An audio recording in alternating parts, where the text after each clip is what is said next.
ఇంట గెలిచి రచ్చ గెలవాలి, కానీ పాకిస్తాన్ ఇంటి సంగతి గాలికి వదిలేసి రచ్చ గెలుద్దామని ఇండియా పైన వారికి వచ్చింది. ఇదే కరెక్ట్ టైం అనుకొని బలూచిస్తాన్ లిబరేషన్ ఆర్మీ బలూచిస్తాన్ ని ప్రత్యేక దేశంగా అనౌన్స్ చేసుకున్నారు. పాపం పాకిస్తాన్ ఇండియా పైన గెలిచి ఇండియానే గెలుద్దాం అనుకుంటే ఉన్న బలూచిస్తాన్ పోయింది. ఉన్నది పాయ ఉంచుకున్నది పాయ లాగా ఉంది పాకిస్తాన్ పరిస్థితి. ఈ వీడియోలో బలూచిస్తాన్ పాకిస్తాన్ లో అసలు ఎలా కలిసింది, కలిశాక ఎందుకు విడిపోవాలనుకుంటుంది, బలూచిస్తాన్ వాళ్ళు ఇండియాని సాయం చేయమని అడిగితే మనం సాయం చేసే పరిస్థితిలో ఉన్న బలూచిస్తాన్ కి ఎందుకని ఎలాంటి సహాయం చేయట్లేదు, పాకిస్తాన్ వాళ్ళు వన్ యూనిటీ పాలసీని ఎందుకు తీసుకొచ్చారు, బలూచిస్తాన్ ఎలా దోచుకుంటున్నారో ఈ వీడియోలో డీటెయిల్ గా తెలుసుకుందాం.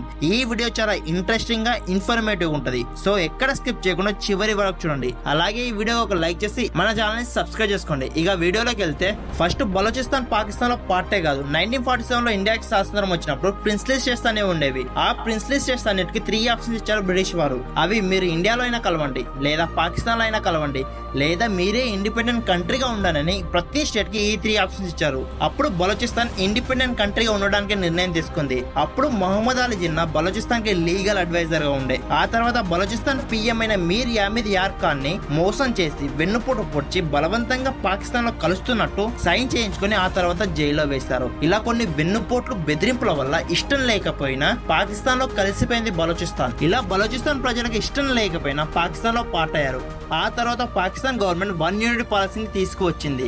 దీని ద్వారా బలూచిస్తాన్ ప్రజల యొక్క సంస్కృతి సాంప్రదాయాన్ని మంట కలిపింది. ఆ తర్వాత పాకిస్తాన్ గవర్నమెంట్ పైన తిరుగుబాటు చేస్తున్న బలోచ్ లీడర్ అబ్దుల్ కరీం ని తమ ప్రజలకు న్యాయం చేస్తామని, మీ డిమాండ్స్ అన్ని తీరుస్తామని ఖురాన్ పైన ఒట్టు వేస్తే అది నమ్మి అబ్దుల్ కరీం మాట్లాడడానికి గవర్నమెంట్ దగ్గరకు వస్తే ఒట్టు తీసి గట్టు మీద పెట్టి అబ్దుల్ కరీం ని అరెస్ట్ చేసి జైల్లో వేశారు. ఇలా ఎప్పుడు కూడా బలూచిస్తాన్ ప్రజలు ఉద్యమం చేస్తే ఎక్కడికక్కడ తొక్కేశారు. అసలు బలూచిస్తాన్ ప్రజలకి పాకిస్తాన్ గవర్నమెంట్ అంటే ఎందుకు పడదంటే మీకు ఒక ఎగ్జాంపుల్ చెప్తా. ఫస్ట్ తెలంగాణ ఆంధ్రప్రదేశ్ కలిసే ఉంటుండే. మనకు నీళ్లు నిధులు నియామకాలు సరిగ్గా ఇవ్వట్లేదని మనం ఎలాగైతే కొట్లాడి అలాగయ్యామో బలూచిస్తాన్ కూడా same problem. Pakistan government Balochistan నుండి వాటర్ తీసుకుంటది, ఖనిజ వనరులు తీసుకుంటది, నేచురల్ గ్యాస్ తీసుకుంటది, కానీ తిరిగి ఏమి ఇవ్వదు. అక్కడి ప్రజల్ని పట్టించుకోదు, ఆ ప్రాంతాన్ని డెవలప్ చేయదు.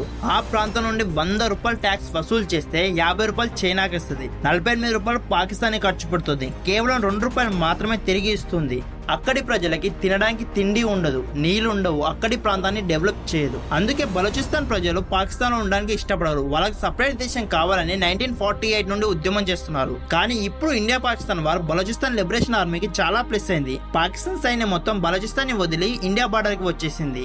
ఇదే కరెక్ట్ టైం అనుకుని బలూచిస్తాన్ లిబరేషన్ ఆర్మీ 51 చోట్ల పాకిస్తాన్ ఆర్మీ పైన అటాక్ చేసి 100 మంది పాకిస్తాన్ ఆర్మీని చంపేశారు. బలూచిస్తాన్ ని సపరేట్ దేశంగా అనౌన్స్ చేసేసుకున్నారు.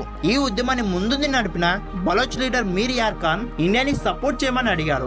ఇండియా బలూచిస్తాన్ ని సపరేట్ దేశంగా గుర్తించి ఢిల్లీలో వాళ్ళ ఎంబసీని పెట్టిస్తే యుఎస్ గుర్తిస్తుంది, ఐక్యరాజ్య సమితి కూడా గుర్తిస్తే 100% బలూచిస్తాన్ సపరేట్ కంట్రీ అవుతుందని బలోచ్ ప్రజలు అడుగుతున్నారు. కానీ మన వాళ్ళు హెల్ప్ చేసే పొజిషన్ లో ఉన్నా చేయలేకపోతున్నారు. ఎందుకంటే ఒక్కసారి బలూచిస్తాన్ మ్యాప్ ని సరిగ్గా చూడండి. వాళ్ళు పాకిస్తాన్ నే కాకుండా ఇరాన్, ఆఫ్ఘనిస్తాన్ లో కొంచెం ప్లేస్ ని కూడా వాళ్ళ కంట్రీగానే అనౌన్స్ చేసుకున్నారు. ఇప్పుడు కనుక ఇండియా బలూచిస్తాన్ కి సపోర్ట్ చేస్తే పాకిస్తాన్ కే కాదు, ఇరాన్, ఆఫ్ఘనిస్తాన్ కూడా మనం శత్రువులు అవుతాం. అందుకని ఇప్పటి వరకు ఇండియా బలూచిస్తాన్ కి ఎలాంటి సహాయం చేయలేదు. ఈవెన్ చేయాలని ఉన్నా, చేసే పొజిషన్ లో ఉన్నా చేయలేకపోతున్నాం. బలోచ్ లీడర్ ఇరాన్, ఆఫ్ఘనిస్తాన్ ని వదిలేసి ఖాళీ పాకిస్తాన్ వరకే వాళ్ళ దేశంగా అనౌన్స్ చేసుకుంటే ఇండియా సపోర్ట్ చేయడానికి రెడీగా ఉంది. చూడాలి ఏమవుతుందో. ఒకవేళ బలూచిస్తాన్ సపరేట్ కంట్రీగా ఏర్పడితే పాకిస్తాన్ ఇక మన జోలికి రాదు. బలూచిస్తాన్ లిబరేషన్ ఆర్మీ పాకిస్తాన్ తోలు తీసి ఆరేస్తుంది, పాకిస్తాన్ తో ఒక ఆట ఆడుకుంటది. నాకు తెలిసి పాకిస్తాన్ కి ఇక్కడైనా బుద్ధి రావాలి. 1971 లో ఇండియాతో వార్ చేస్తే పాకిస్తాన్ 2 ముక్కలై బంగ్లాదేశ్ ఏర్పడింది. ఇప్పుడు వార్ చేస్తే బలూచిస్తాన్ ఏర్పడుతుంది. ఇంకా కొన్ని రోజులకి కాశ్మీర్ మీద వాళ్ళకున్న గ్రిప్ పోతుంది. ఇక్కడైనా పాకిస్తాన్ ఇండియా జోలికి రాకుంటే వాళ్ళకే మంచిది. ఒకవేళ మళ్ళీ పాకిస్తాన్ ఇండియా జోలికి వస్తే ఈసారి 5 ముక్కలు అవుతుంది. ఇది మాత్రం పక్కా. అందుకే పెద్దలు ఇంట గెలిచి రచ్చ గెలవాలంటారు. ఫస్ట్ పాకిస్తాన్ ప్రజల్ని సరిగా చూసాలి, పాకిస్తాన్ ని బాగా డెవలప్ చేయాలి. ఆ తర్వాత ఇండియాతో వార్ కొద్దులే, కానీ ఇప్పుడైతే పో. So that's the video guys. ఈ వీడియో మీకు ఎలా అనిపించింది, ఈ వీడియో పైన మీ ఒపీనియన్ ఏంటి కామెంట్ చేసి చెప్పండి. ఈ వీడియో కనుక నచ్చితే ఈ వీడియో ఒక లైక్ చేసి ఇలాంటి మరిన్ని మంచి వీడియోస్ కోసం మన ఛానల్ ని సబ్స్క్రైబ్ చేసుకోండి. మళ్ళీ వీడియోలో మళ్ళీ కలుద్దాం. అందరికీ టాటా, బై బై, సెలవు.